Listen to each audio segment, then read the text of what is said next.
সিপিএমের থেকে সাসপেন্ড হয়েছে, এসে তৃণমূলে ঢুকেছে। তৃণমূলের থেকে সাসপেন্ড পেয়েছে, এখন নতুন দল সরকার গঠন করবে। হয়তো বিজেপি তাদের নেয়নি, ধাক্কা মেরে ফেলে দিয়েছে। হ্যাঁ, এরা হলো জমেরও অরুচি, জমও এদের নেবে না, বুঝেছো? এরা হলো জমের অরুচি। আরে তৃণমূল ছেড়ে যখন আলাদা দল করবে, তৃণমূলের সিম্বলটা নিচ্ছ কেন?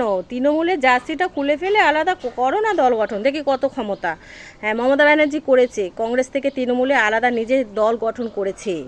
শুভেন্দু অধিকারী যতই যাই করুক, খারাপ হোক যাই হোক, হ্যাঁ শুরুতেই তৃণমূলে যখন উন্নতি হচ্ছিল, যখন তাকে সে একটা জায়গায় যেত, তখনই কিন্তু তৃণমূল ছেলে সে বিজেপিতে ঢুকে গিয়েছিল এবং আজকে লড়াই করতে করতে এই জায়গায় এসছে।